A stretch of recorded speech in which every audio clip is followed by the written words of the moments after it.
Hello, folks. I want to say first, thanks for everyone taking the time out to give feedback. I really appreciate it. To the other fellow do-it-yourselfers and weekend mechanics, I really appreciate it. So just to further touch base in to further diagnose, just to rule out, I did check the timing belt. Like I said, I did about 5 or 6 years ago, and it's tight, and the teeth are looking pretty good. So I don't think it jumped timing. My wife took the keys today to work, and I'm going to pick her up at 12:30. She's getting off early so we can go look at some more cars. That was a whole other depressing, sad thing last night. But anyways, so I do have a question though. If anybody can give me some input, is my last video I showed that I did a compression test on 2, 4, and 6 just to get a general. So 2 was 136, cylinder 6 was 150, but the problem cylinder number 4, which is where I'm getting the P0304 code, Misfire, and have ruled out that it's getting spark because I took this coil out with the connector attached, and I can actually put the plug in. I plugged the hole with my compression gauge, so it wouldn't be as noisy as hell, and I can see it's sparking, so it's getting spark. I moved like I said in my last few videos, I moved the injectors, swapped from the one that's not reading a code and just swapped them over. And I can put like a screwdriver up to it. I can hear it clicking away. And I was always, right away I noticed when I started working on it Saturday, I was always getting a wet plug, like it was, getting gas, but it just looked wet. So I kind of always thought it was getting fuel, but I just, you have to do as we all know, we kind just to rule out things. You got to kind of move the good parts to the bad, unless you got spares, which I don't have.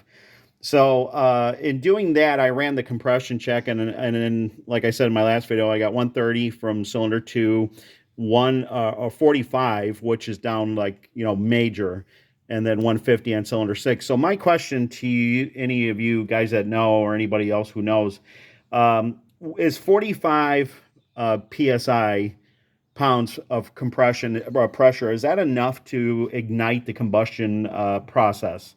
I don't think it is, and I think that's what's tripping the misfire code, because it's not enough squeeze to go bang. Basically, it's getting some compression, and I thought, well, that's why I wanted to roll out, and everybody should do that if you got a case like this and you're willing to go to the next step, is roll out your timing belt. Now, I know I did the timing belt, like I said, about 6 years ago, and I used all the OEM suppliers to Toyota, Honda, like Koyo Bearing, and I forget the Japanese belt company that makes the belts for them, but I basically went and bought them. And that's so I used all kind of the OEM supplier parts just to make sure I'm using good quality stuff, and it's held up. I mean, like I said, it's tight. The belt's tight.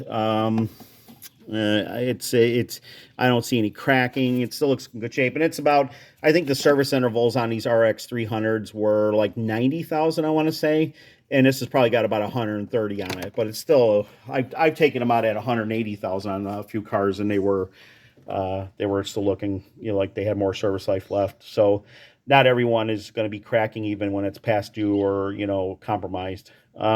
So with these RX, with the V6, the 3.0 V6 and some of the 3.3, I can't get I'm not really even going to the next step of checking the back cylinders, because the computer's not even tagging those. It's just tagging cylinder 4 as a misfire. So is in your opinion, anybody's opinion, again, I appreciate all the input, really greatly appreciate to us weekend warriors, is 45 so low that it's not going to allow it to create the squeeze bang effect, to get combustion? And that's why I think it is. It's surprising me on these older generation of a little bit more primitive, and I mean, 99 they were getting better, but it's surprising somehow that it's checking, or it can tell that it's got a misfire, and it's running real rough. You can tell a cylinder's off. And the other thing is when you check these coils, people tell you that the easiest way is just to pull the connector while the engine's running and listen for a RPM drop. Well, if you do that with this one, you can, even though the engine's sputtering because it's not running on all 6 cylinders, it even drops more, and it's already running rough. So, but it's almost ready to die out. It does that with these, but when you pull this, even though, like I said, I pulled this coil. This is a newer coil from it's a CarQuest coil, so it's probably made in Poland or Japan. It's if it's Polish, that's I forget the name. It's still a good company, but I kind of shot myself in the foot early with this car by going with non-denso coils, but I know how to diagnose coils a little bit and check them. So I know the coil, like I said, I pulled it out, laid it on here with the compression gauge plug in the hole so it was noisy as hell. And I could see it zapping away. So, but when I'm pulling a wet plug out of that cylinder, there's no combustion. So would appreciate some input on that if anybody knows if like 45, if like, 150, I think is what these should be reading. So this one's a little down. This is 130, but this cylinder number 6 is 150, a little bit over 150. So we're doing good there. Chime in, please. I'd appreciate it. Thank you very much. And thanks again to everybody. And we went, by the way, we went car shopping last night and we looked at a $45,000 Tucson, and I just almost wanted to vomit because my wife was getting so excited. And we looked at a 2015 NX200T with 127,000 miles on it, and he wanted 21,000 for it. And I'm just like, I'm ready to throw up. It's just so depressing the way used car prices are, and it had dents in it and a couple rust spots. We also looked at a 2012 RX350, which she didn't really like that much, which is the continuation of this one. But anyways, we're going to do more car shopping today, but it's not, I'm probably like a lot of people. I'd rather being kind of frugal, and even though we can afford a new car, it's not going to break us. Even though like I said, I'm early retired, and I'm 57, she's 52, and I wanted to give her the same age of 53 to early retire if she could. But I don't want to see her paying car payments or us having to take out 45 grand in cash to pay for a Hyundai.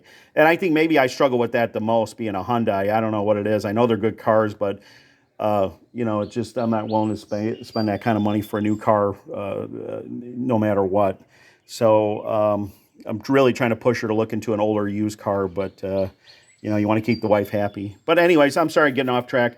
If anybody can chime in, what are your thoughts about 45 to 50 pounds versus, the typical 150? Is that what's triggering the misfire? I'd appreciate it. Okay, thanks.